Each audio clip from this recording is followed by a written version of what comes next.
ఎప్పుడు సహాయం చేస్తాడు? ఎప్పుడు సహాయం చేస్తే మనకి సొల్యూషన్ వస్తుంది?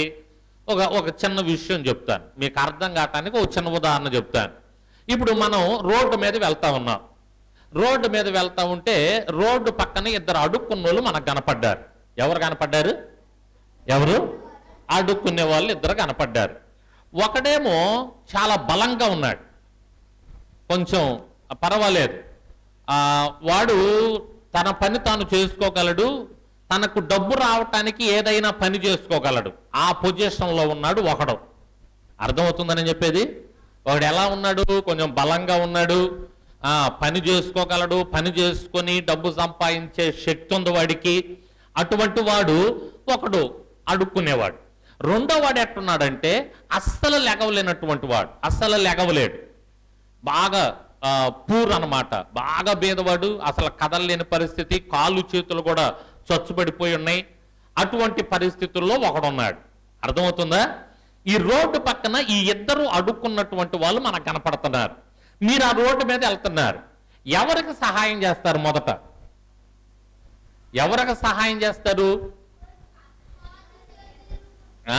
కాళ్ళు చేతులు ఎవరైతే చచ్చుబడిపోయి కదలలేని పరిస్థితుల్లో ఉన్నారు. ఎందుకని? వాడిని చూడగానే మీకేమేస్తుందంటే జాలేస్తుంది. అయ్యయ్యో, కదలలేని పరిస్థితుల్లో ఉన్నాడు అని చెప్పి జాలేసి వాడికి మీరు సహాయం చేస్తారు. ఈడున్నాడు చూసారా, ఈడు కాస్త దిట్టంగా ఉన్నాడు కదా, పని చేసుకోగలడు, కాస్త బాగున్నాడు. అవసరమైతే వాడిని మీరు తిడతారు కూడా, అవునా కదా? ఏమయ్యా బాగుండవు, దిట్టంగా పని చేసుకోవచ్చుగా, ఏమి ఇట్లా అడుక్కోపోతే ఏమి అని కూడా అంటాం. అంటే వాడి మీద మనకేం కలగదు? జాలి అనేది కలగదు. ఎవరి మీద జాలి కలిగింది మనకి? కాళ్ళు చేతులు చచ్చుబడిపోయి ఉన్నటువంటి వ్యక్తి మీద జాలి కలిగింది. జాలి కలగగానే మీరేం చేశారు? సహాయం చేశారు. అర్థమవుతుందా? జాలి కలగగానే మీరేం చేశారు? సహాయం చేశారు. స్తోత్రం చెప్పండి, హల్లెలూయా. ఇంకొక ఉదాహరణ చెబుతా. ఇప్పుడు మిమ్మల్ని ఎవరైనా బాగా తిట్టారు, మిమ్మల్ని బాగా ఎవరైనా ఇష్టం వచ్చినట్టు మాట్లాడారు, మీకు మోసం చేశారు, మిమ్మల్ని మీకు చెడు చేశారు, బాగా బాగా ఇబ్బంది పెట్టారు. ఇప్పుడు వారికి మీరు సహాయం చెయ్యాలి అంటే మీరు మొట్టమొదట వారిని ఏం చేయాలి? క్షమించాలి. క్షమించకుండా సహాయం చేయలేరు, అవునా కాదా? ఆ విధంగా మిమ్మల్ని మోసం చేసిన వ్యక్తికి మీరు సహాయం చెయ్యాలి అంటే ఆ వ్యక్తిని మీరు క్షమించాలి. ఇప్పుడు ఒక వ్యక్తికి మనం సహాయం చేయాలి అంటే మొదట జాలి పడాలి, రెండోది క్షమించాలి.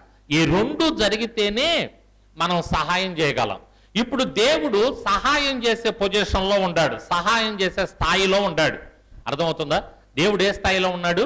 సహాయం చేసే స్థాయిలో ఉన్నాడు. మనము సహాయం పొందుకునే స్థితిలో ఉన్నాం. ఇప్పుడు ఆయన మనకు సహాయం చెయ్యాలంటే మొట్టమొదట ఆయనకి మన మీద ఏమి కలగాలి?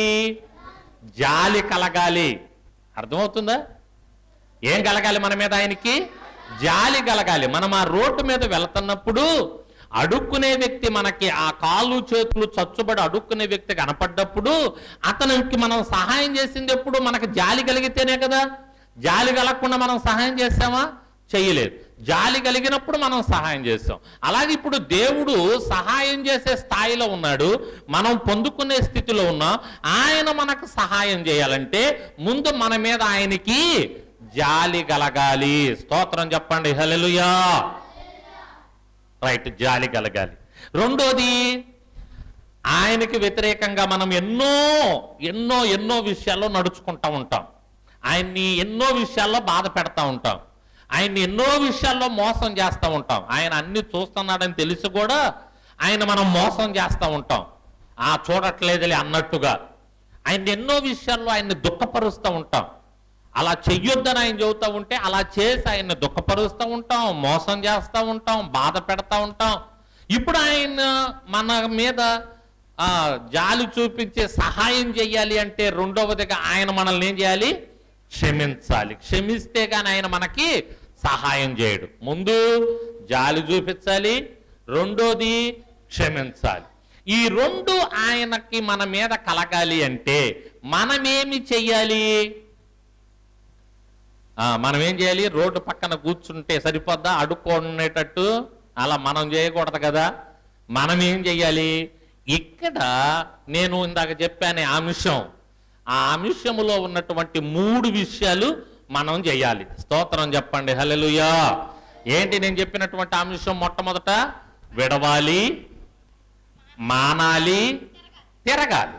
విడవాలి, మానాలి, తిరగాలి. ఈ 3 మనం చేస్తే దేవునికి మన మీద జాలి కలిగిద్ది, దేవుడు మనల్ని క్షమిస్తాడు. ఈ 2 ఎప్పుడైతే దేవునికి కలుగుతాయో ఆటోమేటిక్గా ఆయన నుంచి మనకు సహాయం దొరుకుద్ది. ఎప్పుడైతే సహాయం దొరుకుద్దో, అది కరోనా కానివ్వండి, అది కరువు కానివ్వండి, అది ఏదైనా కానివ్వండి, మనం చెప్పొచ్చు ఐ డోంట్ కేర్. ఏమని చెప్పొచ్చు మనం? ఐ డోంట్ కేర్ అంటే తెలుగులో ఏంది?